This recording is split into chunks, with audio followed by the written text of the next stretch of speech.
Ahora sí, ¿no es cierto? Bien, ¿qué es la última tabla que vimos en la clase pasada? Fue la denominación de algunas unidades de concentración, por ejemplo, el porcentaje, las partes por millón, partes por billón, trillón y cuatrillón. Lo que ustedes deberían conocer sería la expresión de la unidad de concentración en porcentaje, que corresponde, por ejemplo, cuando uno trabaja en muestras sólidas, la muestra sólida va a corresponder principalmente a los gramos partidos por 100 gramos de muestra. Eso nos da una relación porcentual de las masas contenidas de cada uno de los solutos en este determinado contenedor que sería una muestra sólida. Si es un solvente, estaría representado en gramos partido por dLs. En decilitros. Decilitros significa la décima parte de un litro, es decir, 100 mililitros. Por lo tanto, si uno expresa en gramos de soluto en un determinado solvente, en decilitros está hablando en gramos por 100 ml. Estas unidades de concentración se encuentran utilizadas principalmente en clínica. Cuando uno trabaja en química clínica o en bioquímica clínica, si ustedes van a ver los resultados analíticos, van a estar generalmente representados en 100 mililitros, ya sea de sangre o de suero, en unidades como los miligramos, los microgramos, milimoles, son. Pero bueno, los decilitros también se ocupan en algunas áreas. Y en gases vamos a trabajar principalmente en volumen o también en unidades de masa con respecto al volumen.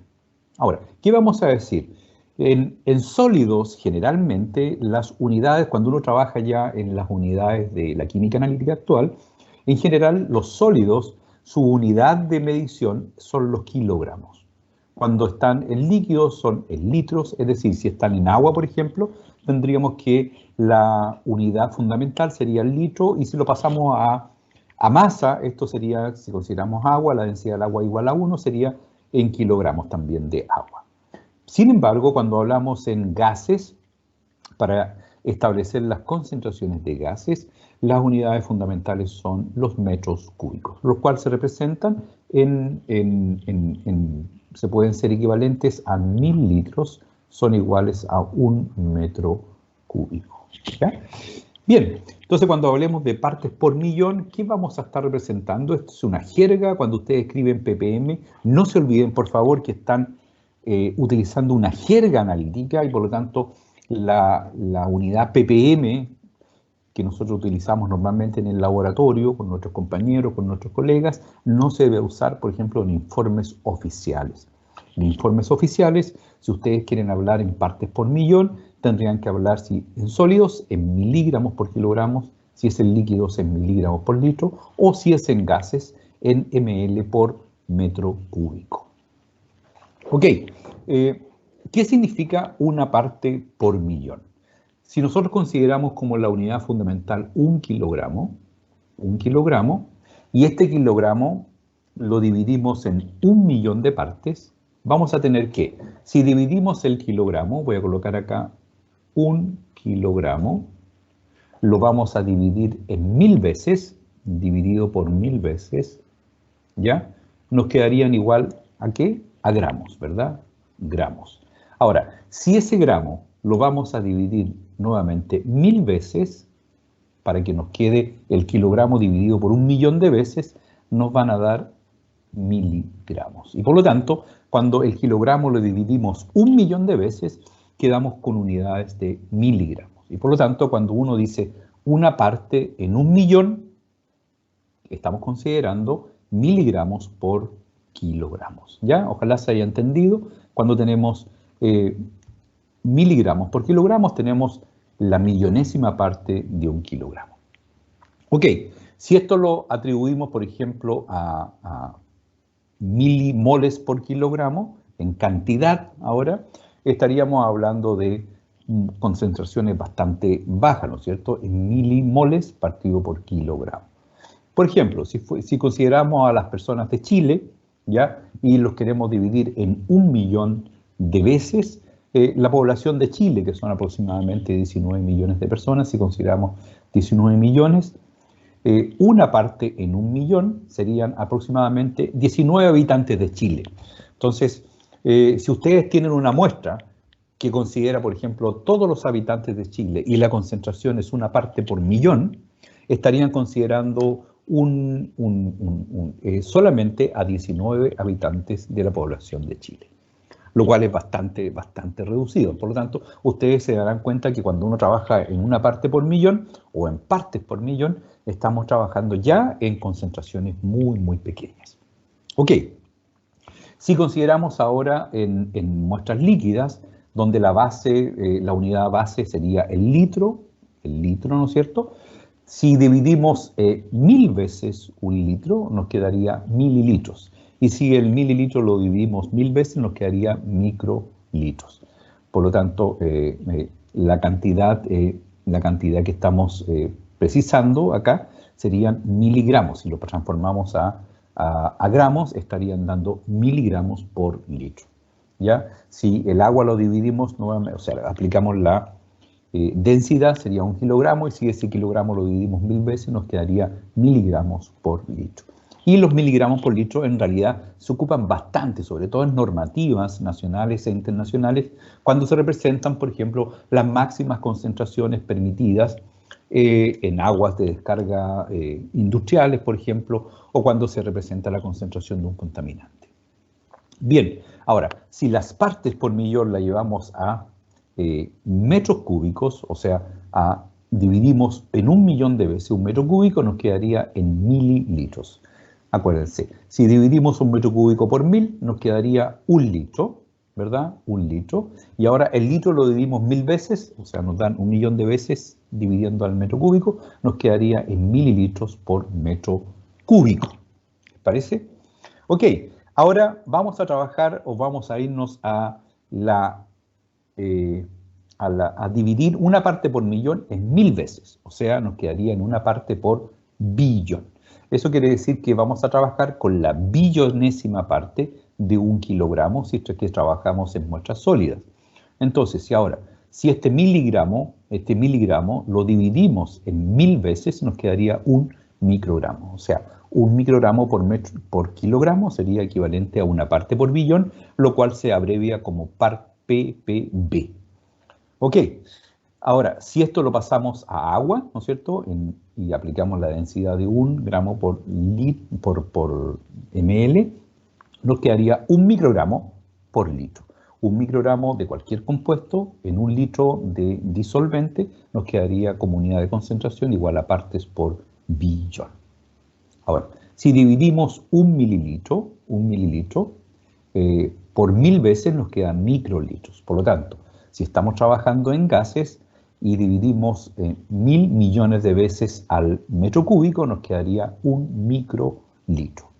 ¿Okay? Entonces, si trabajamos en 1 microlitro o en 1 microgramo por metro cúbico, sería equivalente a una parte por billón en muestras gaseosas. Vamos a ver algunos ejemplos si es que no se entiende.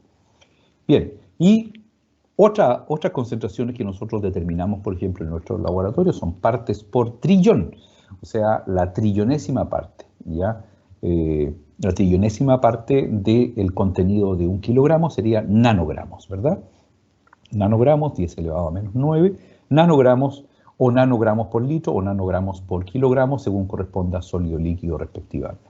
O nanolitros por metro cúbico sería los equivalentes a partes por trillón en fase gaseosa.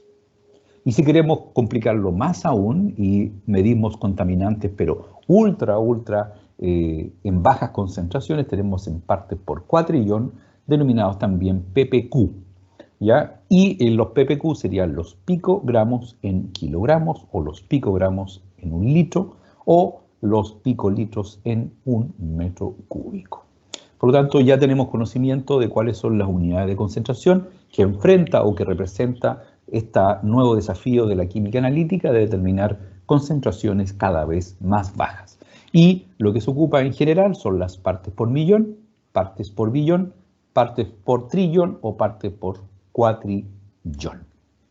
Ok, vamos a ver algunos ejemplos por si no ha quedado claro. Vamos a ver ejemplos de concentraciones en líquidos, ¿ya? En este caso vamos a ver en aguas naturales o en aguas residuales algunas normativas nacionales. Cuando ustedes vean normativas nacionales que regulan los máximos permitidos, lo van a encontrar generalmente como la NSH, que significa norma chilena. Por ejemplo, están las normas chilenas de agua potable, ¿ya?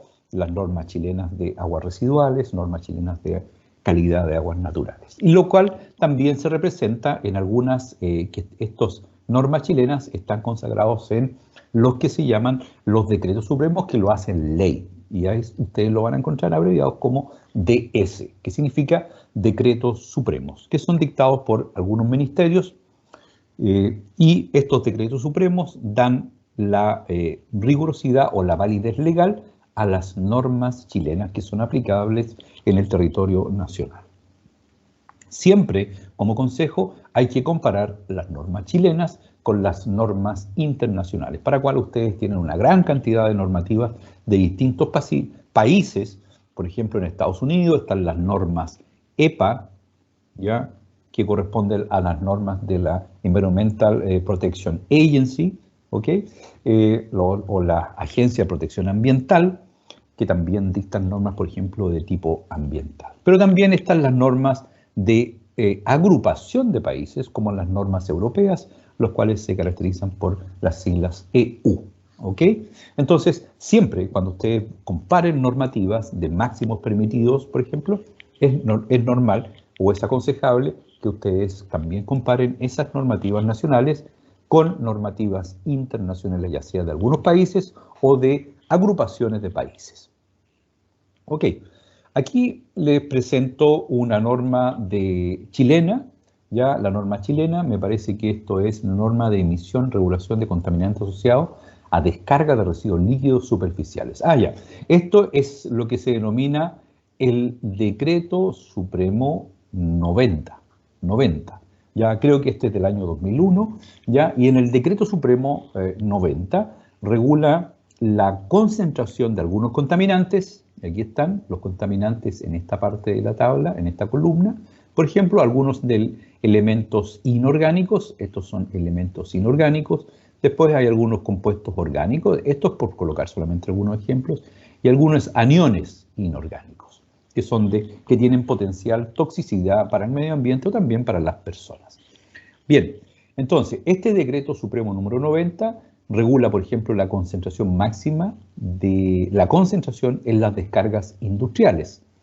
Algunos cuerpos receptores, no me acuerdo cuál cuerpo receptor es este, pero los cuerpos receptores de aguas pueden ser, por ejemplo, ríos, lagos, lagunas, esteros, ¿ya? También, por ejemplo, el mar, ¿ya? El litoral, por ejemplo, y el mar está disociado en dos, o está dividido en dos, las zonas de protección, donde se cultivan, por ejemplo, hay actividades productivas de protección, y zonas que no están bajo protección, ¿ya? Que se llama el litoral. Ok, estas zonas protegidas pues son, por ejemplo, donde la gente hace cultivo de algunos moluscos o hace cultivos de algas, etcétera, etcétera, donde también están regulados este cuerpo receptor que sería el litoral marino.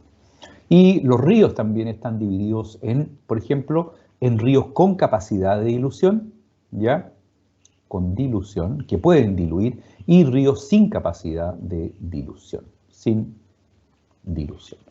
Por ejemplo, un río con capacidad de dilución, que tiene un suficiente volumen, tanto en invierno como en verano, o no dependen tanto de la estacionalidad, por ejemplo, sería un río grande como el río Biobío, el río Calle, por ejemplo, ¿ya? Pero ríos con menor caudal, que sí presentan un bajo flujo, estos se asumen como ríos sin capacidad de dilución, o sea, no tienen la capacidad de diluir algunos elementos contaminantes que sean aportados por el sector productivo.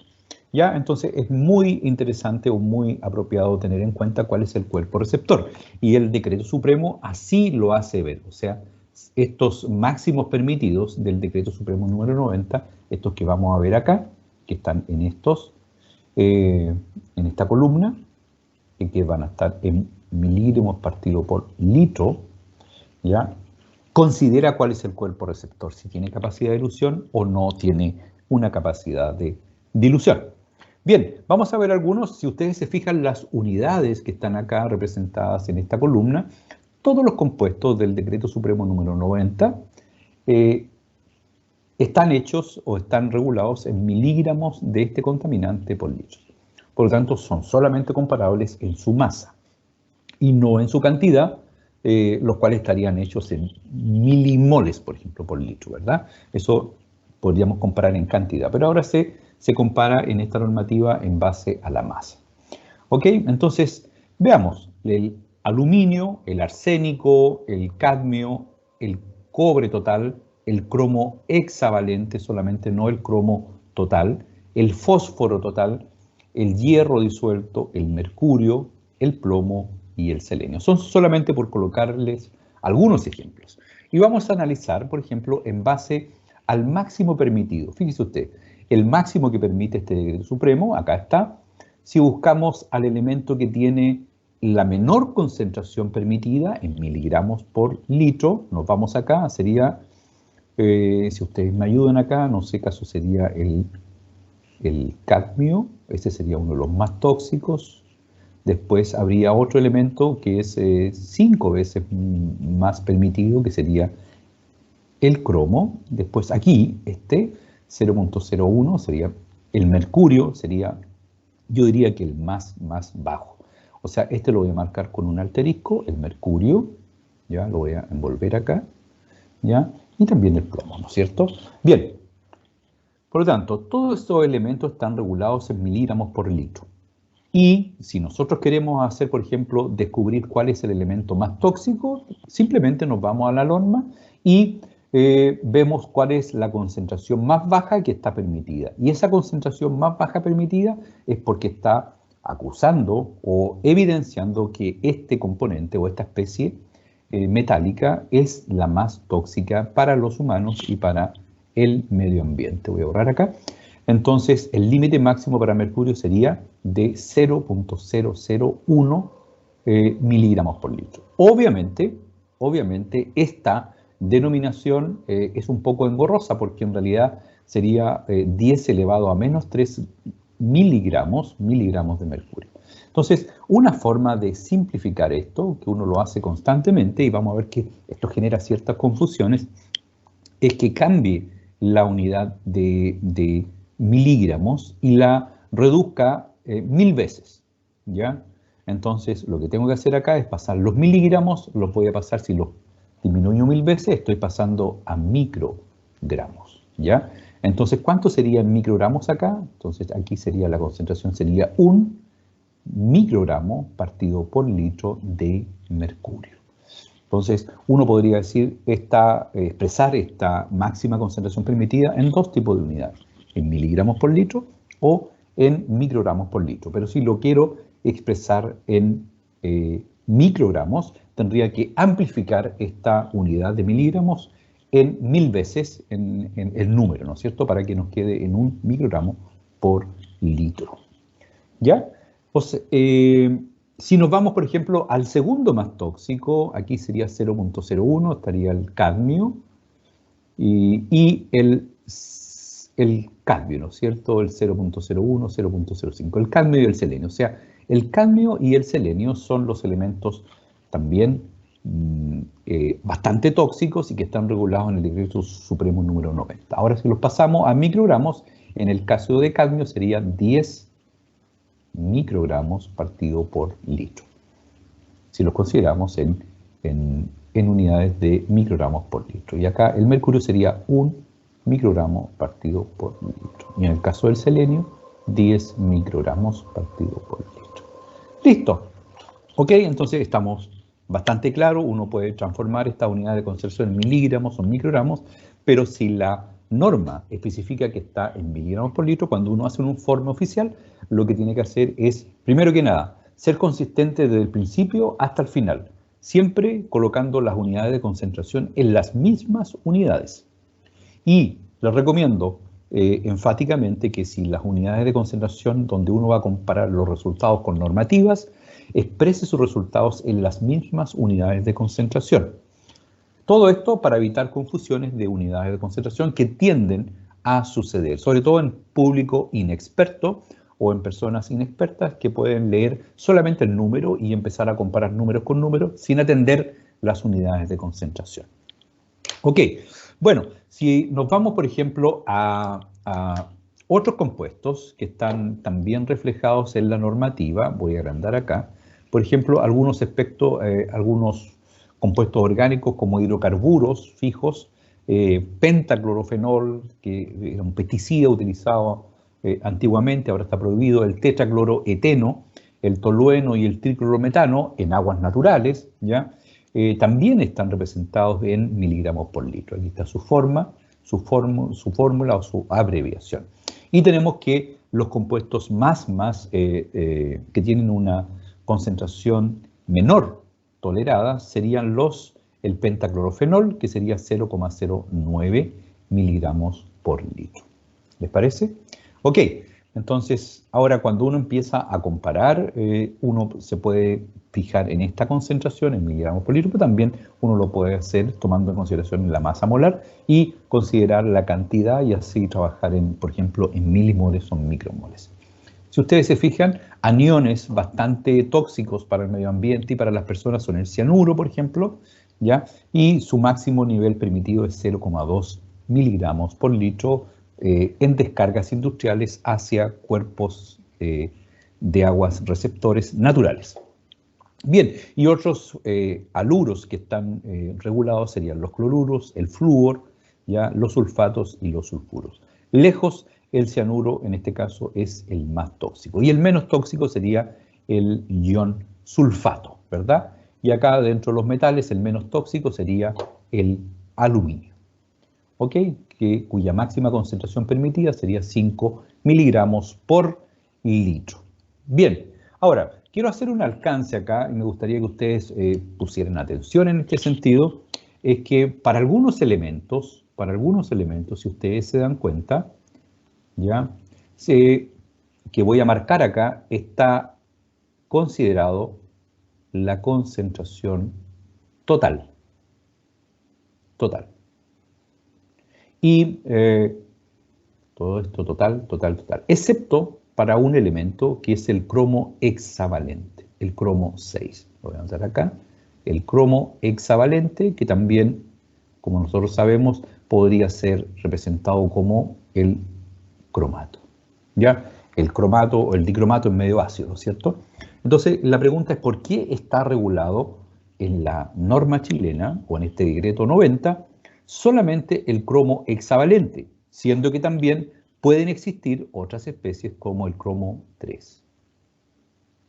Cromo 3, que en disolución acuosa va a estar como cromo 3 más acuoso, ¿verdad? Entonces la pregunta es ¿por qué? ¿Por qué está diferenciado el cromo hexavalente, que correspondería al cromato, y no el cromo, voy a hacer una marca acá, y no el cromo 3? Y la respuesta es bastante sencilla, porque este elemento tiene distintas formas químicas, como ustedes lo están viendo, como cromato, como anión o como cromo 3 más. La especie aniónica o el cromo 6 es altamente tóxica, ¿ya? Y es una forma química, una especie química elemental que puede inducir una serie de enfermedades en humanos. Incluso está relacionada con la aparición de cáncer. Sin embargo, la especie de cromo 3, ¿ya? La especie de cromo 3 es una especie que no es tóxica para el cuerpo humano, e incluso es esencial para el cuerpo humano. O sea, nosotros lo necesitamos para nuestras actividades biológicas, bioquímicas, por ejemplo, como un cofactor enzimático que está involucrado en la regulación del metabolismo de las grasas, ¿ok? Entonces, si el cromo 3 es esencial para la vida, y el cromo 6 es una especie tóxica para la especie humana.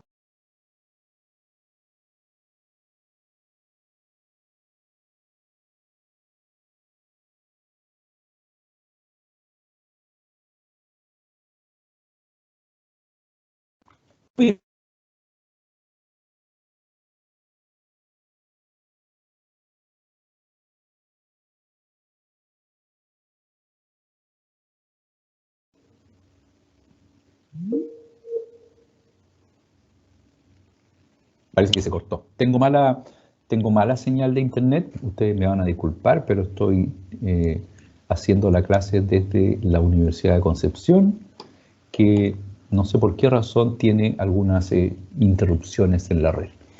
Bien, no sé si estoy proyectando la clase ahora o ustedes no están viendo las proyecciones. ¿Me confirman, por favor? Sí, se ve la proyección, se corta el audio de repente. Ah, ya, estoy como un audio interrumpido. Bueno, le voy a pedir disculpas por eso, pero bueno, no me puedo colocar subtítulos, pero ustedes se lo imaginan lo que estoy diciendo, ¿ya? Entonces, cuando se corte el audio, ustedes por favor me dicen, profe, se cortó el audio y yo les repito. No tengo ningún problema en repetir, ¿ya? Entonces, le estaba diciendo que la especie cromo 6 es una especie altamente tóxica y la especie de cromo 3, cromo trivalente, es una especie esencial para la vida. Y aquí les voy a dar la primera tarea, que es ver una película súper entretenida, súper agradable, donde van a ver en una historia que es de la vida real sobre la intoxicación masiva de habitantes en Estados Unidos, en California me parece que es esto, que se intoxican con cromo. Y la trama de la película está centrada en la diferenciación entre la especie de cromo hexavalente y la especie de cromo trivalente. Esta especie se llama Karen Brockovich, que me parece que se llama, Erin Brockovich, ¿ya? Y está protagonizada por Julia Roberts, ¿ya? Así que se van a entretener mucho, es una película muy buena, ¿ya? Y va a aparecer un profesor ahí de una universidad, me parece que es de la UCLA, de la Universidad de California, que explica al protagonista de esta película por qué estas dos especies deben ser diferenciadas, ¿ya? Y por qué tienen una toxicidad y, por una parte y una esencialidad por otra, ¿ya? Entonces van a ver y se van a explicar por qué algunos elementos están especificadas las especies químicas en las cuales deben ser reguladas por la normativa. Y, por ejemplo, algunas especies que se regulan o que pueden estar reguladas, por ejemplo, son el fósforo, ¿ya? El fósforo podría ser encontrado en la naturaleza en distintas formas. Por ejemplo, ustedes me dicen acá, ¿ya? Uno puede encontrar el fósforo como fósforo orgánico y como fósforo inorgánico. Así de sencillo, así de sencillo. Fósforo orgánico, si ustedes se acuerdan de sus clases de biología, van a recordarse de algunas especies orgánicas del fósforo como el adenosin trifosfato. Entonces, existen algunas formas químicas o el NAD, ¿no es cierto? El NAD o el FAT, ¿verdad? O el ARN, ¿ya? Entonces, el adenosin trifosfato es una molécula orgánica que contiene fósforo en su interior a la forma de fosfato y existe una gran cantidad de fósforo ubicado en la biota, ¿no es cierto?, en las formas orgánicas. Sin embargo, existe el fosfato propiamente tal, el fosfato que es un fosfato totalmente inorgánico, el que está en el suelo, por ejemplo, y que se transforma a una molécula orgánica cuando se incorporan estas moléculas grandes. ¿Ok? Entonces, para diferenciarlos, muchas veces se habla del fósforo inorgánico y el fósforo orgánico. Lo mismo se hace, por ejemplo, con el carbono orgánico y carbono inorgánico, que no está en esta normativa, pero solamente como ejemplo, el carbono inorgánico serían, por ejemplo, carbonatos, ¿verdad? Especies de carbonato que pueden existir en distintas muestras, por ejemplo, en suelos. O carbono orgánico, que podría estar representado por la materia orgánica, ya por proteínas, por azúcares, por grasas que tienen incorporado, obviamente, el carbono. Y para diferenciar estas dos formas en las cuales se encuentra el carbono, se diferencia entre carbono orgánico y carbono inorgánico, al igual que en el fósforo. Lo mismo se puede decir con el azufre inorgánico como sulfuros, ¿ya? Y azufre orgánico que está en las proteínas, por ejemplo, en algunos aminoácidos como la metionina. Ok, y otros más que son azufrados y que son aminoácidos esenciales. Ok, entonces estamos claros por qué es necesario diferenciar. Y aquí les voy a sacar a colación y les voy a pasar también un estudio que nosotros hicimos acá en el estuario Lenga, donde el mercurio, ya voy a borrarlo del fósforo para poder tener espacio acá, donde ahora nosotros hicimos en nuestro laboratorio, nosotros nos dedicamos a la especiación elemental. Aquí está el arsénico, ¿no es cierto? El arsénico también puede estar en distintas formas en la naturaleza y está regulado así. Por ejemplo, nosotros tenemos un proyecto actualmente que está encargado de determinar la concentración de arsénico inorgánico en algunos alimentos, por ejemplo, el arroz, ¿ya? Debido a que la planta de arroz tiene la capacidad natural de absorber arsénico y concentrar arsénico principalmente en el grano. Por lo tanto, es necesario siempre tener la medición y la evaluación y el monitoreo de la concentración de arsénico que está en algunos granos, por ejemplo, el arroz principalmente. Y acá las normativas diferencian entre el arsénico que es realmente tóxico, que es el arsénico inorgánico, que está representado por el arsénico 5 más el arsénico 3. ¿Ya? Si ustedes se recuerdan, el arsénico 5 es el arseniato y el arsénico 3 sería el arsenito. Voy a borrar acá, para que no se confunda. ¿Ya? El arsenito, esta es una A, la voy a cerrar. Entonces, el arsenito y el arseniato sería el arsénico inorgánico, que es un elemento que está directamente relacionado con la aparición de distintos tipos de cánceres, por ejemplo, cáncer a la vejiga, cáncer al pulmón, cáncer al hígado, cáncer al colon, etc. Y también algunas enfermedades cardiovasculares. O sea, es un elemento bastante tóxico, al igual que el cromo, ¿no es cierto? Y el mercurio, por eso están regulados en estas normas. Sin embargo, existe una gran cantidad de arsénico que no corresponde al arsénico inorgánico, sino que corresponde a arsénico a ese orgánico, ¿ya? Y ahí tenemos distintos tipos de especies, como la arsenometionina, arsenobetaína, que son una especie de aminoácidos, arsinoácidos, ¿no? Se reemplaza el nitrógeno por el arsénico. Ustedes saben que está en la misma familia de la tabla periódica, en grupo de nitrógeno, ¿no es cierto? Arsénico está abajo, ¿ya? Y obviamente en algunos organismos, por ejemplo en organismos marinos, se reemplaza el nitrógeno por el arsénico y se generan algunos tipos de aminoácidos como la arsinoácido, ¿no? Aminoácido compuesto orgánico de arseno, como la arsenobetaína, arsenometionina, que tienen muy baja toxicidad para el cuerpo, para los humanos. Sin embargo, para algunos moluscos y peces son especies esenciales para la vida. O sea, el arsénico uno lo podría considerar una especie esencial o un elemento esencial en algunos organismos marinos. Sin embargo, para nosotros, para los humanos, no se conoce una función esencial asociada al arsénico, solamente se conoce su toxicidad, dada principalmente por especies de arsénico inorgánico.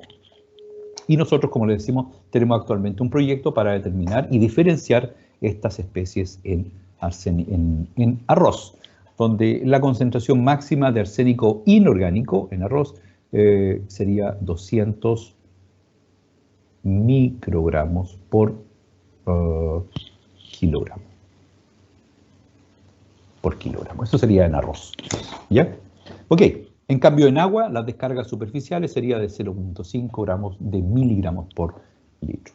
Bueno, y así existen una serie de otros elementos que también tienen distintas formas químicas, especies elementales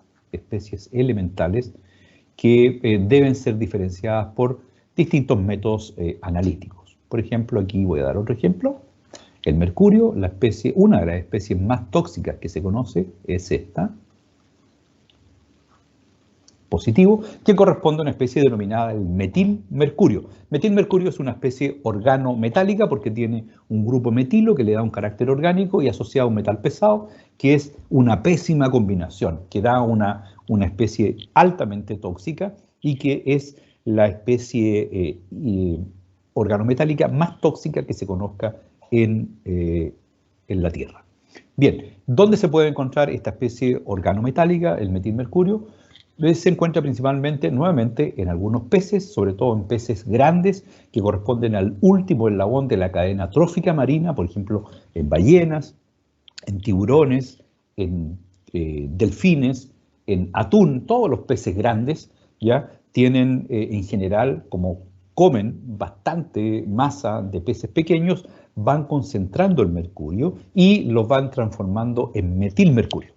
Y el metilmercurio es una especie más tóxica, lamentablemente, y tiende a acumularse. De hecho, algunos de nuestros colaboradores y amigos internacionales, como el doctor Georg Feldman, que es un experto en arsénico y mercurio, ha relacionado esta especie de metilmercurio con el varamiento de algunos tipos de cetáceos o ballenas, ¿no es cierto?, porque encontraron a altas concentraciones de metilmercurio en el cerebro de estos peces, ¿ya? Y se piensa que al aumentar la concentración de metilmercurio en el cerebro de estos peces, produce pequeños lapsus de epilepsia que pueden desorientar y pueden hacer el origen o explicar estos varamientos masivos. Eso es una investigación en curso, pero que es bastante promisoria, y se han encontrado estos metales pesados como el mercurio y otros también asociados en el cerebro y en el tejido de ballenas.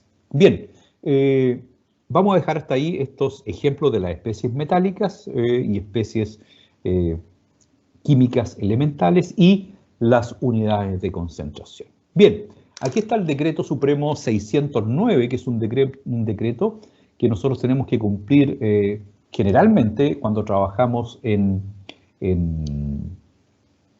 el laboratorio.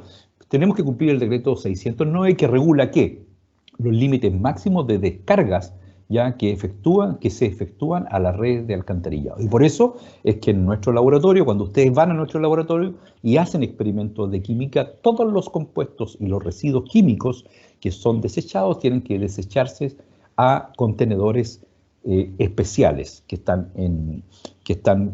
contienen algunos residuos que están divididos de acuerdo a sus propiedades químicas y físicas, ¿ya?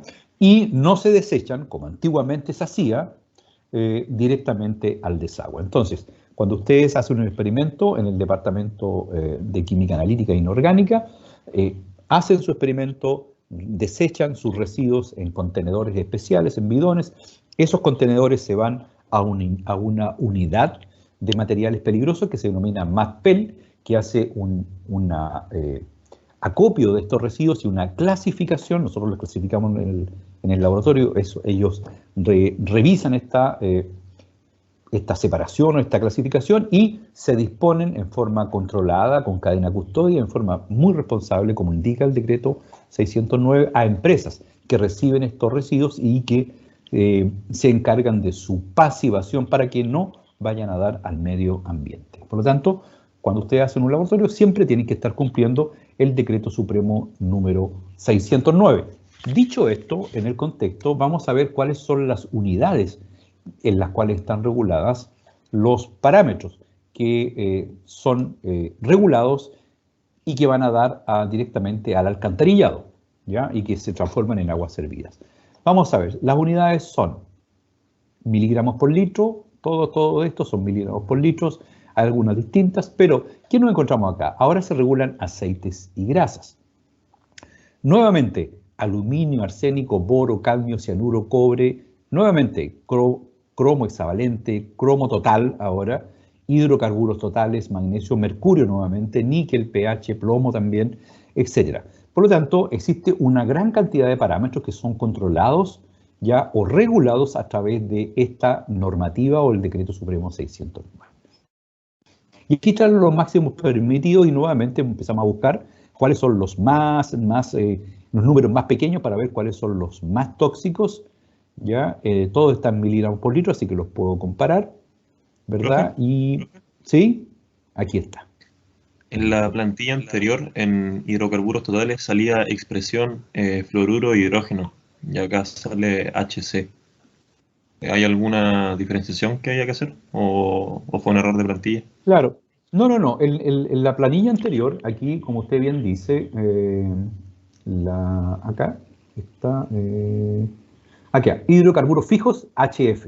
Ya, los hidrocarburos fijos son una parte de los hidrocarburos y estos hidrocarburos fijos ya se diferencian de los hidrocarburos volátiles, que son hidrocarburos que tienen la propiedad de ser volátiles, que se emiten desde el agua y que uno incluso los puede percibir a través de su olfato. Entonces, hidrocarburos fijos son los que permanecen en la disolución acuosa.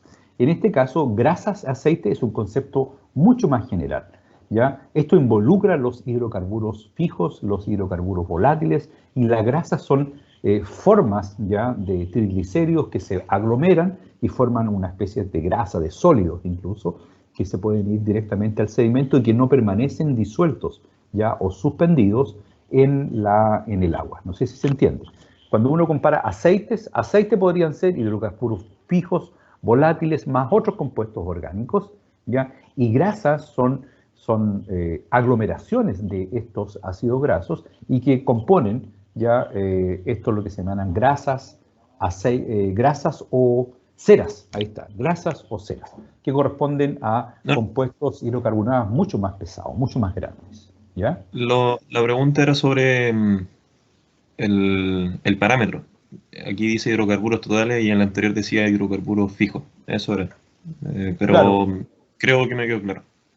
¿le quedó claro? Sí, porque acá dice, en la 609 dice grasa y aceite, ¿ya? Grasa y aceite, ¿dónde está hidrocarburos? No, no lo encuentro, ¿ya? Hidrocarburos totales. Está como a la mitad.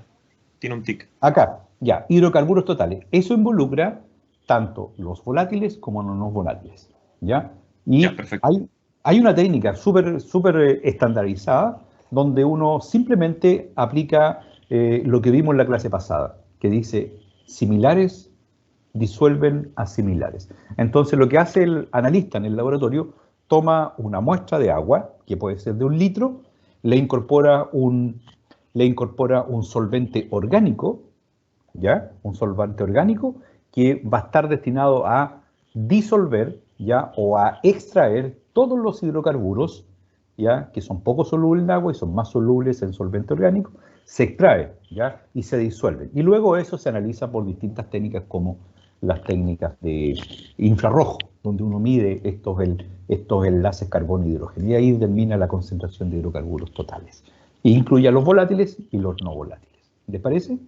¿Ya? Y grasa aceite, eso se hace por gravimetría, ¿ya?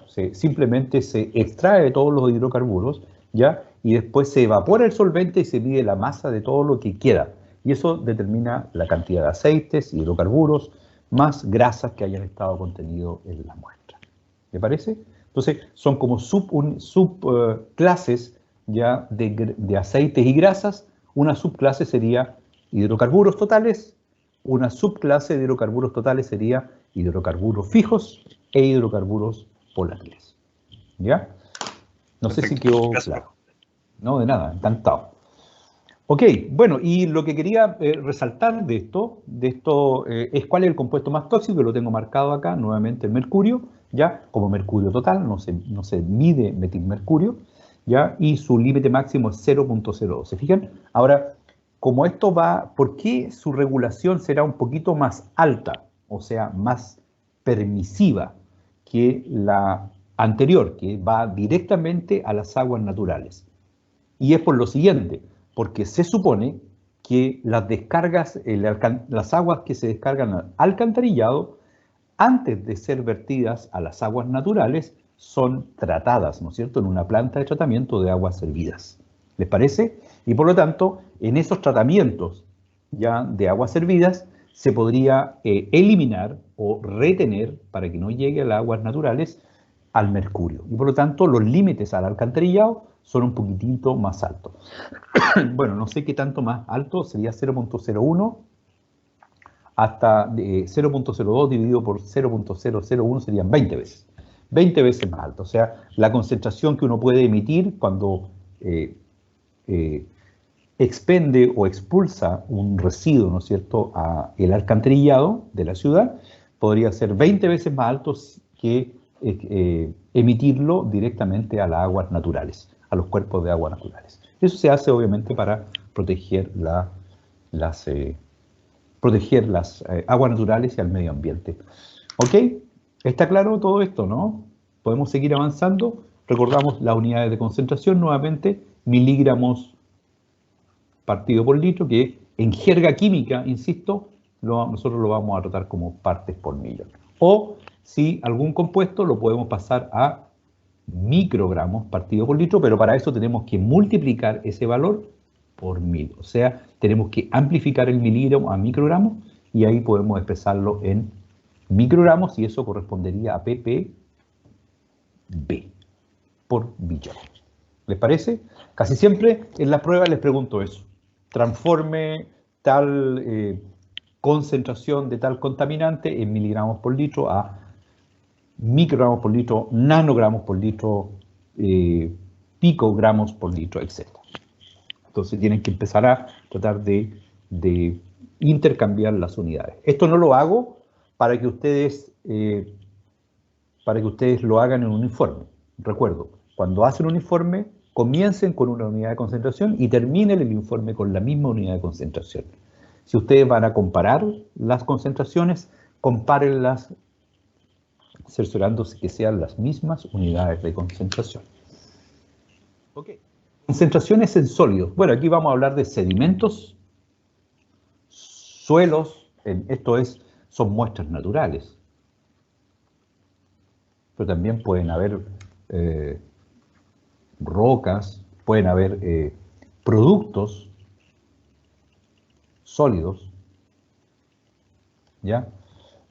Pigmentos, etcétera. Cualquier tipo de muestra que sea sólida, solamente yo lo voy a contextualizar tomando algunas publicaciones internacionales que tienen o se dedican a la investigación de algunos contaminantes, como los que hemos estado tratando, en suelos y sedimentos.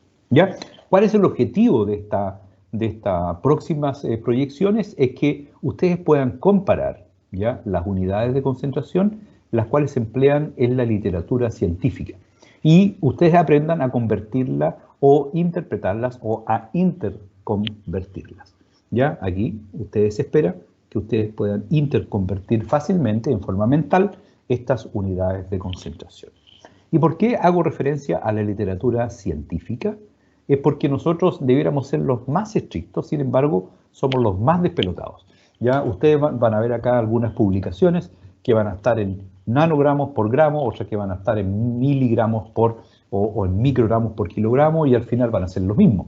¿Ya? Entonces, si ustedes son rigurosos, el Sistema Internacional de Medida dice que la unidad de masa es el kilogramo. Y por lo tanto, si uno dice ppm, tiene que ser miligramos por kilogramo. Pero en la literatura científica ustedes van a encontrar de todo. Por ejemplo, en esta publicación, ¿ya? Que es de Trombini, ya de la Universidad de Ravenna en Italia, y de la profesora Milena Horvat, que es una profesora tremendamente prestigiada o muy reconocida en el mundo, que es de Eslovenia, y ella se dedica principalmente a la investigación del mercurio. ¿Por qué el mercurio? ¿Por qué estamos hablando de mercurio? Porque el mercurio es uno de los pocos contaminantes de tipo global, ¿ya? De los contaminantes inorgánicos que estamos viendo.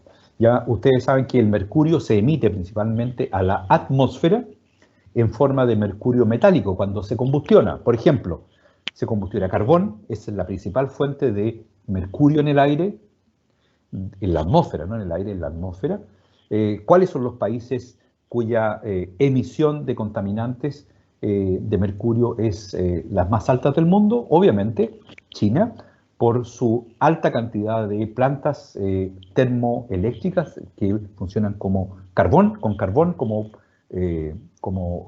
combustible para producir energía eléctrica. Y el mercurio se emite porque es un elemento altamente volátil, y los filtros que se colocan en las chimeneas para poder retener a muchos metales pesados que están contenidos en los combustibles son incapaces de retener al mercurio, cuyo elemento es, cuya característica físico-química lo hacen ser muy, muy volátil en estado elemental. Y por eso llega fácilmente a la atmósfera. ¿Qué es lo que sucede después con mercurio en la atmósfera? Puede precipitar, se puede oxidar con la radiación solar y con el oxígeno presente en la atmósfera y tiende a precipitar, a depositarse con una deposición húmeda a través de las lluvias, por ejemplo, en aguas y en la tierra. ¿Y qué es lo que sucede en agua? Va a ser incorporada en la cadena trófica y, como dijimos, en la cadena trófica se transforma a metilmercurio, el cual es un compuesto altamente tóxico. Por lo tanto, en medio ambiente se investiga generalmente la concentración de mercurio total y también la concentración de mercurio a la forma de metilmercurio, ¿ok? Precisamente por la alta toxicidad. Y hay todo un ciclo biogeoquímico que podríamos estar hablando horas y horas, que a nosotros nos movió mucho en la investigación, más o menos hace unos 12 o 13 años atrás, investigamos mucho el mercurio, sobre todo en nuestra zona, en la octava región, ¿ya? Y sus transformaciones en metilmercurio y el potencial peligro para la población. Y algunas contribuciones hicimos para el bienestar de toda nuestra comunidad. Bien, dicho eso, quiero que ustedes, por favor, se concentren en las unidades de concentración que aquí se presentan por la profesora Milena Horvath, a quien tengo el gusto de conocer personalmente, y la he visto en congresos, no es que seamos amigos, sino que la he visto en exposiciones directas. Y Trombini es el dueño de casa porque esta investigación se hizo en Italia, ¿no es cierto?, en el lago Ravenna, y por eso la universidad es la Universidad de Bolonia, ¿ya? La Universidad de Bolonia. Ok, bien, ¿qué es lo que dice este paper? ¿Ya? Dice, yo les voy a leer acá lo que dice THM lo vamos a identificar como mercurio total, total mercury, ¿ya? Y ellos simplemente dijeron, ¿saben qué? El mercurio total lo vamos a abreviar como THG, total mercury, ¿ya? Y después MMHG, es el methyl mercury. Methyl mercury es el metilmercurio, ¿ya? Entonces ellos hacen la determinación de mercurio total y también la concentración de metilmercurio, ¿ya? Entonces las concentraciones de mercurio total y metilmercurio en sedimentos, ¿cuáles sedimentos? Los sedimentos del lago Ravenna, ¿ok? Ranget, eso significa oscilan, su concentración oscila, ranquea sería una mala traducción, oscila entre, y aquí viene lo que quiero resaltar, 0,2 y 250, miren ustedes, microgramos por gramo. Y 0,13 a 45 nanogramos por gramo. Estos son autores de primer nivel mundial. Y sin embargo, usan como unidad de masa no el kilogramo, sino que utilizan el gramo. ¿Les parece? Entonces, en literatura científica ustedes se van a encontrar con distintas formas. Ya, transformemos esto ahora a partes por millón, si nosotros quisiéramos compararla con las normas que existen en Chile, por ejemplo, ¿ya? Aunque en Chile no existen normas en este momento publicadas para mercurio en sedimentos de lago, ¿ya? Pero la podemos comparar con una norma internacional que es 0,2 miligramos por kilogramo. Ok, microgramos por gramo, entre 0,2 y 250, esto es para el mercurio total, porque esto es respectivamente, ¿verdad? Y 0,3 a 45 nanogramos, o sea, 1000 veces más bajo por gramo, nanogramo, de metilmercurio. ¿Les parece? Metilmercurio. Bueno, si amplificamos esto por 1000, el microgramo nos quedaría miligramo, ¿no es cierto? Y por lo tanto tendríamos que amplificar también este por 1000 y nos quedaría kilogramo. O sea, decir microgramos por gramo es lo mismo que hablar en miligramos por kilogramo. ¿Les parece? Ok, ¿qué pasaría si nosotros amplificamos este por 1000? Nanogramos lo amplificamos por 1000. Nos queda microgramos. Y ahora amplificamos el denominador, que serían los gramos, por 1000 y nos quedaría kilogramos. Por lo tanto, el metilmercurio se está analizando en microgramos por gramo, que sería partes por billón. Y el mercurio total se está analizando en miligramos por kilogramos, que sería partes por millón. Por lo tanto, lo que uno puede concluir de este trabajo es que las concentraciones de mercurio total son aproximadamente 1000 veces mayores que las concentraciones de mercurio orgánico expresado como metilmercurio. ¿Se entiende? ¿Ok? Entonces, conclusión de revisión de este trabajo, simplemente del abstract, es que estas concentraciones, personas tan renombradas como Milena Horvath, usan otras unidades, no las recomendadas por el Sistema Internacional de Medida, sino que utilizan para la masa, utilizan el gramo. ¿Ok? Por lo tanto, si las concentraciones están dadas en microgramos partido por gramo, ¿ya? Esto es igual que decir miligramos partido por kilogramo. Kilogramos con K minúscula, no con minúscula. A mí, yo siempre hago la K minúscula así como una K mayúscula, pero chiquitita, y algunas veces no se nota, ¿ya? En rigor debiera ser una K minúscula, así bien marcada, con una G. Ese es el símbolo de kilogramo, no una K mayúscula. Bien, ahora, estamos claros con eso, ¿no es cierto? Son equivalentes estas dos unidades, ¿ya? Y esto es para el mercurio total. ¿Borrado? Esto es para el mercurio total, ¿ok? ¿Y qué sucede? Para el metilmercurio, que es así, el metilmercurio, las concentraciones son, como lo expresa Trombini, están en nanogramos partido por gramos, que es lo mismo que decir microgramos dividido en ahí sí me salió, kilogramos. Y esto obviamente es ppb. Y esto de acá es ppm. Ojalá haya quedado claro, ¿verdad? Ok, si no hay dudas, ustedes me dicen y podemos continuar. Bien, este es un paper, aunque sea un paper un poco lejano en el tiempo, 2003, es bastante actual. Yo podría hacer esta misma revisión, lo que pasa es que no la he hecho simplemente. Podríamos revisar distintos papers científicos y ustedes se van a encontrar exactamente con las mismas variaciones en el uso de las unidades de concentración. Por tanto, ustedes tienen que estar atentos y tienen la capacidad de interconvertir. Ok. Bueno, esta página en blanco es donde yo tenía que hacer las anotaciones, pero en realidad como soy un poco desordenado para hacer clases, la hice sobre la proyección anterior. Les pido disculpas. Bien, otro ejemplo, ahora no en sedimentos, sino que en suelos, ¿ya? Lo que no les dije, disculpen ¿cómo se llama esto? Mi locura en esto. En sedimentos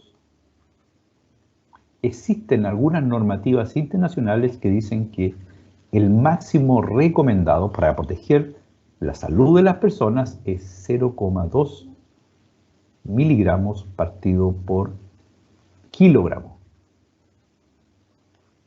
¿Ya? Por kilogramo, ppm. Esto es en sedimentos, esto es para mercurio total. ¿Ya? Sedimentos. Y también esto se aplica en algunos suelos. Y ahora vamos a ver que existen distintos tipos de suelos categorizados, ¿ya? Ok, entonces este es un paper también de hace varios años atrás, del año 2007. Esto es de Cachada, ¿ya?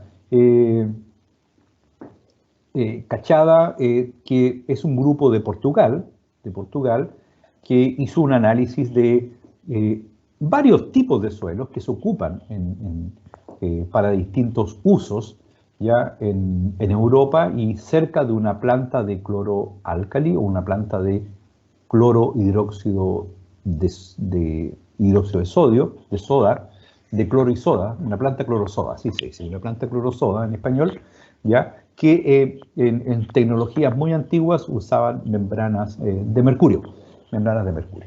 Ya actualmente se usan las membranas poliméricas que son obviamente mucho más, no emiten estos residuos de mercurio hacia las aguas las aguas residuales. Bien, vamos al punto. El punto dice que las normativas, ya lo que ellos encuentran en este paper es lo siguiente, que en las áreas donde se hicieron, ya dice la concentración media, los valores medianos ya para mercurio total, lo voy a marcar acá, mercurio total, en suelo en la superficie, en la capa superficie. ¿A qué le llaman la superficie del suelo? A los 10 primeros centímetros, ¿ya? A los 10 primeros centímetros. Fue de 0,2 miligramos por kilogramo. Y ahora Cachada emplea 0,2 miligramos por kilo. Está empleando en forma correcta las unidades de concentración. Nuevamente la palabra ranging, ¿ya? O sea, oscilando, o los datos oscilan entre 0,05 y 4,5 miligramos por kilogramo, ¿ya? En la superficie, ¿ya? Y ahora, en la subsuperficie, ¿ya? Bajo los 10 centímetros, entre los 10 y los 20 centímetros, la concentración fue de 0,18, la concentración promedio, oscilando entre 0,046 y 3 miligramos por kilogramo, ¿ya? En cambio, estos fueron en suelos, en la superficie. Dice, en algunas áreas de agricultura, esto es importante porque estos suelos se usan para fines agrícolas, es decir, ahí van a crecer productos que van a ser consumidos por las personas posteriormente, ¿ya? Entonces, en suelos agrícolas se encontró 0,86 hasta 4,5, o sea, por sobre la normativa, ¿ya? Y en áreas urbanas, o sea, dentro de los suelos de la ciudad, por ejemplo, en el suelo de una plaza, en el suelo de entre dos calles, por ejemplo, donde hay prado, se saca el pasto, se toman los primeros 10 centímetros, ya se encontró 0,05 hasta 0,61 miligramos por kilogramo, ¿ya? Y bueno, ahí se dice que se exceden algunos valores ya dados.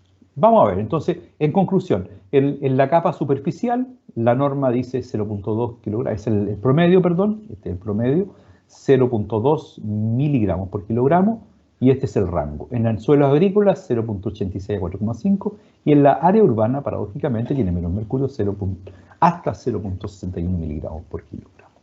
¿Ok? Entonces, ahora estamos viendo distintos tipos de suelo, ¿ya?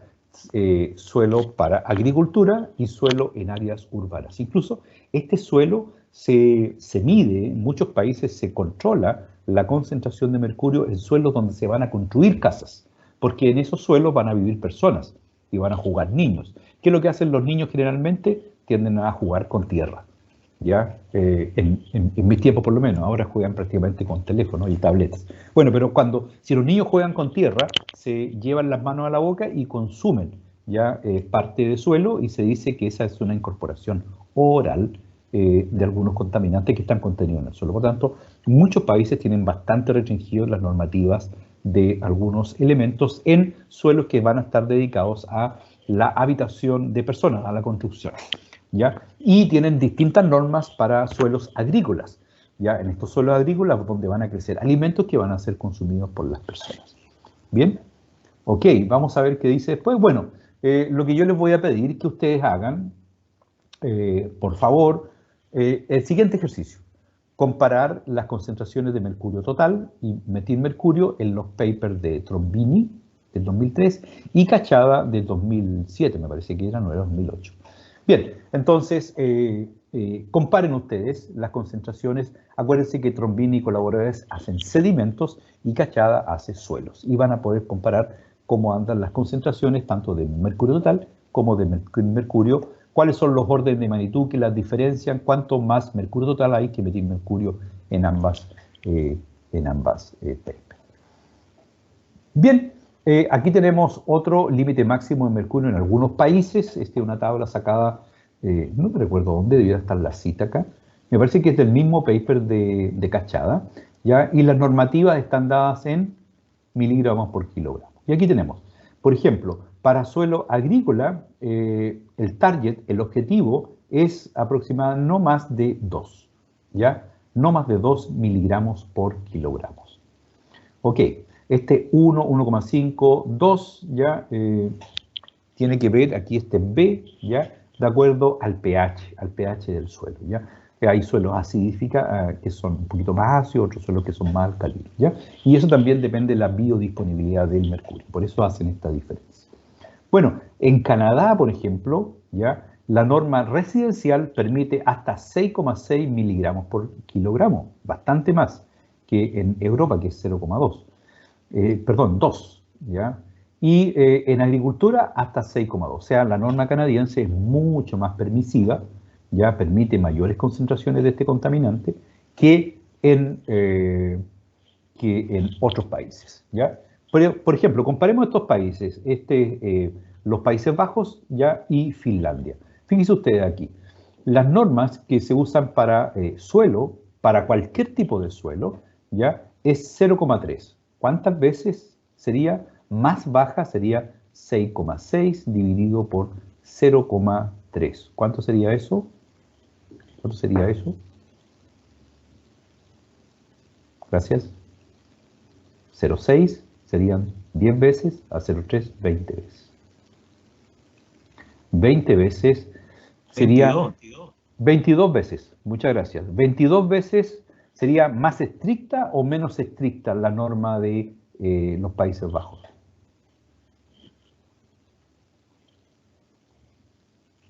Si la concentración máxima que se permite es mucho menor, 22 veces menor. Sería una norma, pero mucho más estricta, 22 veces más estricta, ¿verdad?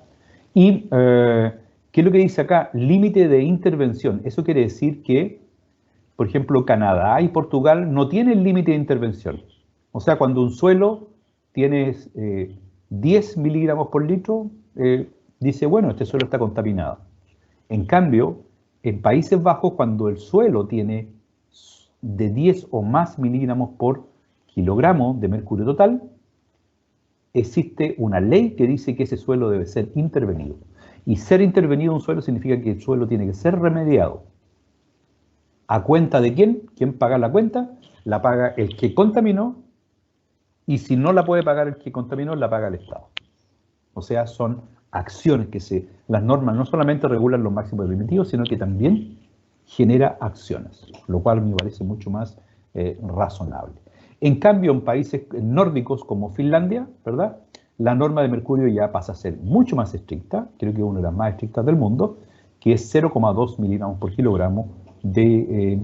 kilogramo de mercurio en suelo. ¿Les parece? Que es mucho más estricta que la norma de Países Bajos. Bien, por lo tanto, ¿qué es lo que estamos haciendo ahora? Estamos comparando distintas normativas, ¿ya? Con una normativa que en Chile me parece que no existe hasta el momento, en la última revisión que yo hice, pero generalmente 0,2 miligramos por kilogramo, ¿ya? Es una norma que está bastante consagrada, ¿ya? Si uno quiere. Ahora, 2 es una norma que cubre prácticamente a todos los países. 2 miligramos por kilogramo de mercurio.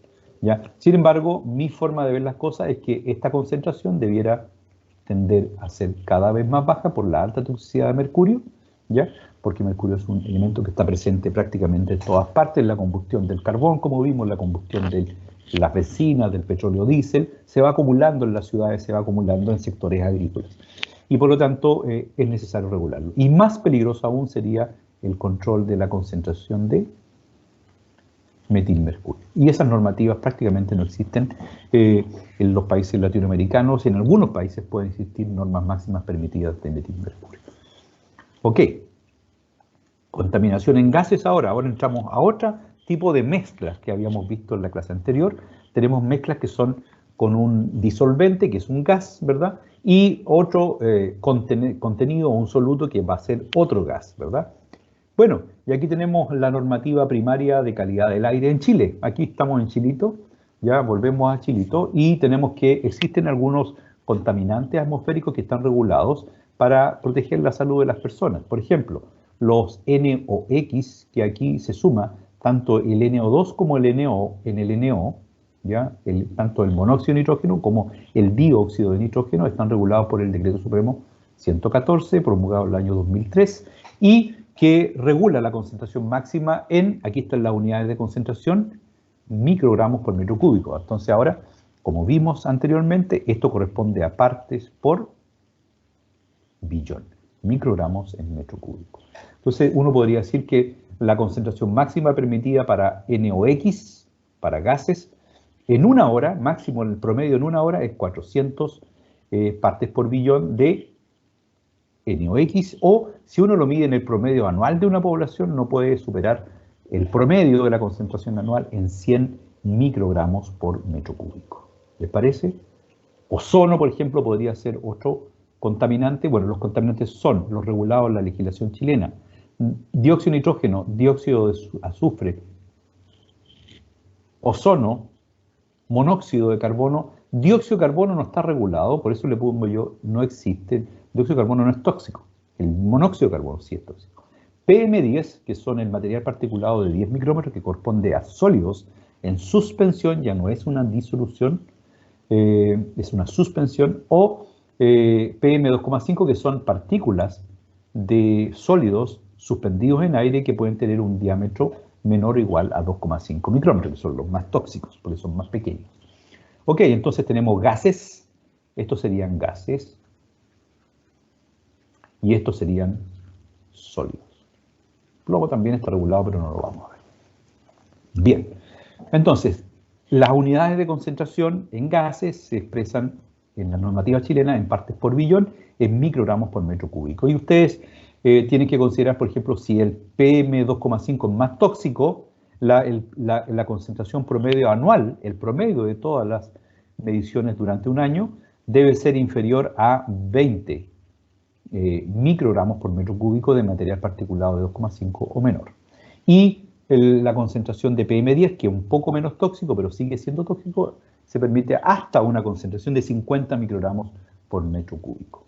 Si ustedes están interesados en cómo se miden estos contaminantes en aire, cuáles son las consecuencias y las clases, bueno, esto lo van a ver en una asignatura que se llama Química Ambiental, que está más adelante en su malla curricular.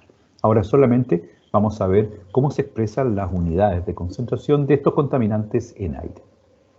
Bien, ¿qué nos da lugar a estas unidades de concentración? Aparecen unas nuevas unidades de concentración que nosotros no conocemos. Para nosotros es muy familiar hablar en microgramos partido por metro cúbico o miligramos por litro. Ya se le hizo familiar después de esta clase y cuando repasen un poco, cuando estudien, se les va a hacer aún más familiar. Sin embargo, cuando uno conversa con una persona que no tiene instrucción en química, que no ha pasado por estos estudios de las unidades de concentración, hablarle en microgramos por metro cúbico, en miligramos por metro cúbico o por litro, se le hace realmente muy complicado. Y por lo tanto, para abordar a una mayor comprensión, a una mayor transparencia de las normativas, se utilizan otras escalas, otros valores que están indexados de acuerdo a los porcentajes. Y les voy a explicar. Entonces, en el eje X ya se aplican las INCAP, ya en el eje Y, perdón. INCAP. INCAP, ¿qué significa? Significa índice de calidad del aire por partículas. ¿Ya? Por ejemplo, nos está indicando qué calidad tiene el aire. Porque si a ustedes les dicen, bueno, 150 microgramos por metro cúbico, ustedes dicen, me enseñaron a mí que era el máximo permitido anual. ¿Les parece? De material particulado de 10 micrómetros, PM10. ¿Listo? Entonces, si tiene 100 microgramos por metro cúbico, ¿cuál es la calidad?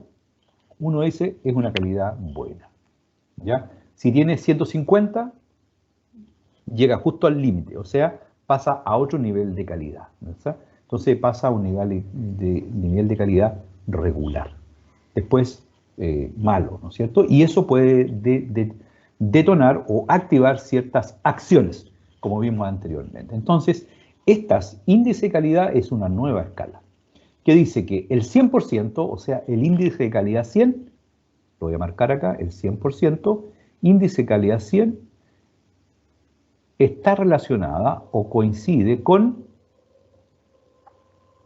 150 microgramos por metro cúbico normalizado de aire. Eso quiere decir el máximo permitido. O sea, cuando el índice es 100, se alcanza el máximo permitido. Ok, y ahora, si ustedes se fijan, esta línea que relaciona el índice de calidad del aire con la concentración de material particulado de 10 micrómetros, cambia de pendiente aquí en 100. ¿Se fijan o no? Aquí tiene una pendiente y aquí cambia sobre esta. Bueno, ¿qué significa que el índice de calidad sea 200?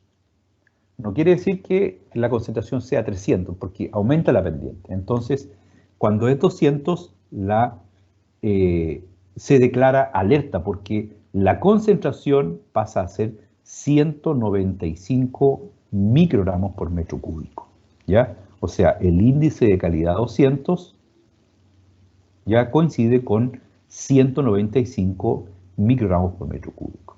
¿Qué significa el índice 300? 300 significa que se activa la preemergencia, y esto se activa cuando la concentración es de 240. ¿Les parece o no? ¿Qué significa el índice? Bueno, 400 significa que se activa la emergencia. Perdón, 500 se activa la emergencia ambiental. Y eso se activa cuando la concentración de material particulado es 330 microgramos por metro cúbico. Entonces, ¿qué nos permite este índice de calidad? Nos permite activar otra escala que está relacionada con la concentración en microgramos por metro cúbico, pero que puede ser muy familiar y puede ser fácilmente comprendida por la población. ¿Qué es lo que les dicen ustedes a la población? Cuando el índice es 100, quiere decir que el índice de calidad alcanza el máximo para ser bueno. De ahí para arriba no es bueno, sino que es regular. Y cuando llega a 200, se declara alerta ambiental. Cuando llega a 300, se declara la preemergencia. Y cuando llega a 500, es definitivamente emergencia ambiental. ¿Qué significa esto? Está decretada por los decretos supremos. Se inactivan o se hacen parar una serie de actividades productivas que aportan material particulado de 10 micras o más. Por ejemplo, algunas actividades, el transporte, ¿ya? Y ahí tenemos, por ejemplo, en alerta o en preemergencia se activa la restricción vehicular, ¿ya? Que estaba por algunos dígitos de las patentes, y parte del parque automotriz, ¿ya? Deja de, o se le impide su funcionamiento.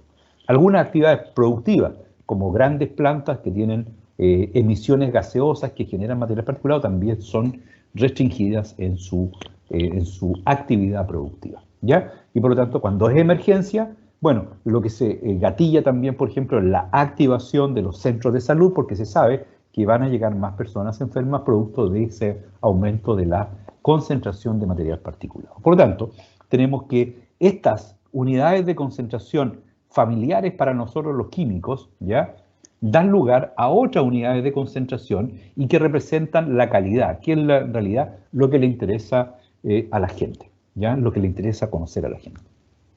Lo que le interesa conocer al público en general es cuándo el índice de calidad es bueno, cuándo regular, cuándo viene la alerta, cuándo viene preemergencia y cuándo estamos en emergencia ambiental, ¿ya? Y obviamente la gestión ambiental, el control de las concentraciones de material particulado, tiene mucho que decir de la gestión política, por ejemplo, de un gobierno, ¿ya? Cuando la gestión ambiental es buena, cuando hay acciones de mitigación, cuando se regula, por ejemplo, la emisión de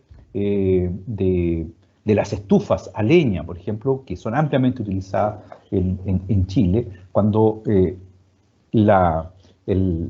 Estado es capaz de restringir su uso, por ejemplo, compensándolo con otras fuentes de combustible, y disminuye el número de alertas, el número de preemergencias en el año, eso está como un índice de buena gestión, ¿ya?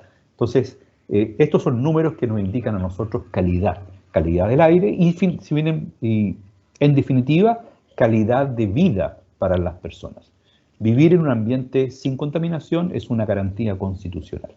Y por lo tanto, entre mejor sea nuestra calidad de vida, quiere decir que nuestro ambiente está más limpio. Por lo tanto, todos tenemos que tener consciente cuáles son las unidades de concentración que se emplean, cuáles son los contaminantes que están en el aire, cuáles son los contaminantes que se regulan en aguas naturales, en el alcantarillado, en suelos, etc. Ok, bueno, ahí están los efectos que detona ya, yo no voy a entrar en discusión, y ahora solamente como para ir terminando la clase, les voy a dejar una pequeña tarea. Ya en esta clase he dejado 2 tareas. La calidad del aire y su concentración. Fíjese usted, en las normas que regulan la concentración de gases, por ejemplo, aquí está en el dióxido de azufre, está en microgramos por metro cúbico normalizado. Y también viene otra unidad que no la hemos visto, la ppb, que lo voy a escribir un poquitito más grande, o lo voy a mostrar, ahí sí. Ups, ahí sí. ppb, partes por billón, pero ahora no en masa, sino que en volumen. Eso significa la B corta, como se dice en Chile, la V, ¿verdad?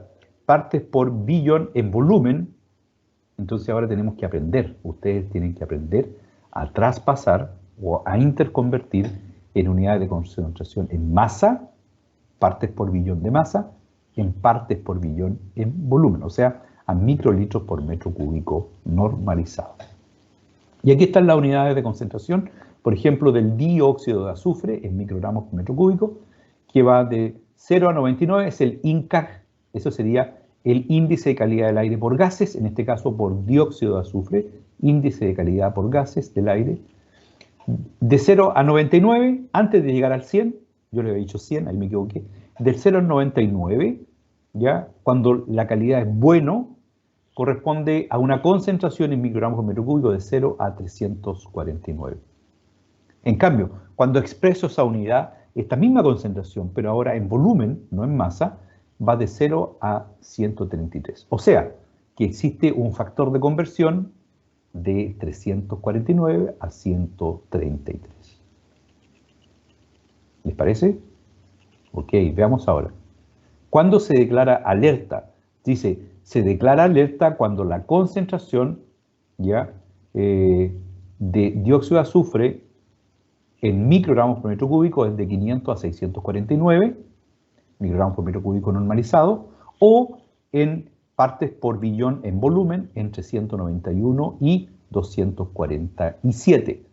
Preemergencia entre 650 y 949, y la emergencia se declara cuando hay 950 microgramos por metro cúbico o superior. Pero ahí ya está definitivamente desbordado. Ya hay serias molestias respiratorias, tanto para las personas con preexistencias como las personas sin alguna enfermedad de base.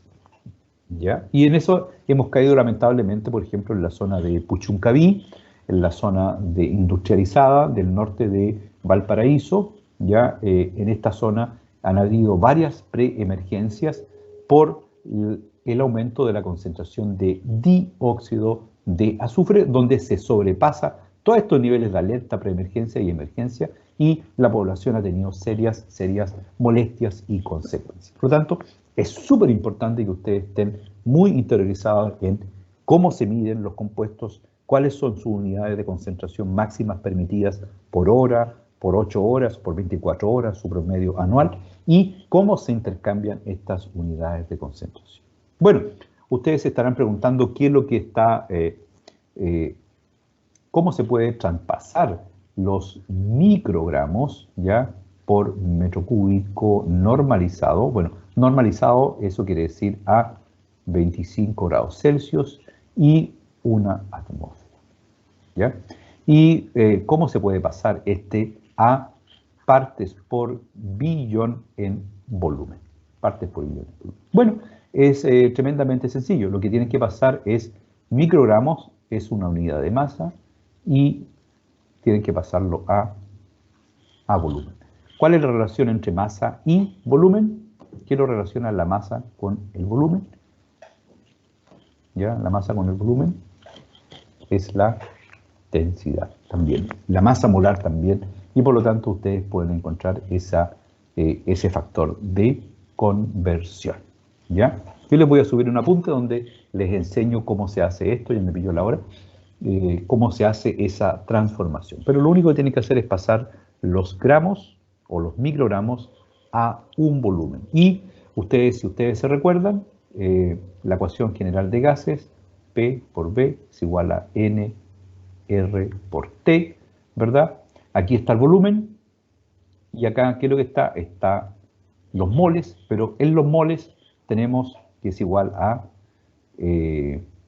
la masa, que la voy a representar por la M, partido por la M mayúscula, que sería su masa molar, ¿ya? Entonces M es igual a la masa, y M es igual a la masa molar. Y ahí tienen el factor de concentración. Entonces, como tarea les dejo que ustedes encuentren la relación, ¿ya? Para convertir ya esta unidad Acuérdense que está en unidades normalizadas. ¿Cuánto sería la presión? Sería 1, ¿verdad? Es igual a la masa partido por la masa molar, por R, que es una constante, y por T. ¿Y cuánto dijimos que iba a ser la temperatura? La temperatura iba a ser 25 grados Celsius. ¿Y cuánto dijimos que iba a ser la presión? 1 atmósfera. Por lo tanto, ¿dónde estaría el factor de relación? Acá, si esto va a ser, la temperatura va a ser 25 grados Celsius, pero eso tienen que transformarlo a grados Kelvin. Y ahí van a sacar una correlación. Si yo lo expreso acá, sería la relación que hay entre el volumen partido por la masa, fíjense ustedes lo que hice, esto, y la masa la pasé para acá, para el denominador, sería igual a R por T partido por P y dividido por 1 partido por M. ¿Ya? Entonces aquí ustedes van a encontrar, esta es una constante locase multiplicado por la temperatura, que es los 25 grados Celsius expresados en grados Kelvin, la presión expresada en atmósferas, por lo tanto esta es una constante, ¿ya? Y este sería la masa molar. Por lo tanto, ¿qué relaciona cuando ustedes quieren convertir de volumen en partes por billón? En masa, en microgramos, lo relaciona solamente la masa molar del compuesto. ¿Les parece? Ok, bueno, como conclusión, para terminar, si me permiten pasarme algunos minutos, las unidades de concentración son súper diversas, son dinámicas, ¿ya? Cambian cuando uno se va a publicaciones científicas, cuando uno estudia normativas. Se fijan, en publicaciones científicas cada cual publica como quiere, no se apega a las normas del sistema de medición internacional, de medidas internacionales, y en las normativas aparecen unidades como ppm, miligramos por litro, partes ppb, partes por billón volumen, como ahora lo vimos. O sea, hay que acostumbrarse a la interconversión. Por lo tanto, es necesario conocer esa unidad de concentración, ya lo hicimos en esta clase, y tener la habilidad para interconvertir, que ustedes lo van a lograr a medida que hagan sus estudios. Y también existe poca homogeneidad en la literatura científica y en las normativas, lo cual puede colocarnos en confusiones. Y por lo tanto, para evitar confusiones y que ustedes sean los principales interlocutores con la sociedad, ustedes deben ser capaces de prevenir esos errores o capaz de explicar estas diferencias que existen entre una y otra. Bien, con esto damos terminado la clase. Les pido disculpas por haberme pasado un poquitito, ¿ya? Y dejo abierta la discusión. Si ustedes quieren hacer alguna consulta, le pido por favor que la hagan. Y si no es el caso, quedo atento a sus consultas a través de la plataforma Team. Hay una consulta acá, dice Leandro, madera, sólidos que no se disuelven y quedan flotando en un líquido, creo. ¿Ya? Parece que ustedes me respondieron algunas preguntas que yo hago así como para ir haciendo como cortes en la clase, lo cual se lo agradezco, pero agradecería que me respondieran en forma oral, debido a que yo no estoy viendo el chat, porque estoy viendo la presentación. ¿Les parece? Ok, bueno, parece que no hay dudas. Les agradezco su atención. Esta clase la voy a subir para que ustedes la tengan en Canvas y también en InfoAlumno y también en Teams, 3 plataformas. Bien, me despido, que tengan una muy buena tarde y les agradezco profundamente su atención. Cuídense mucho y que estén súper bien. Chao, chao. Chao, chao. Adiós. Chao, profe. Chao, chao. Chao, profe.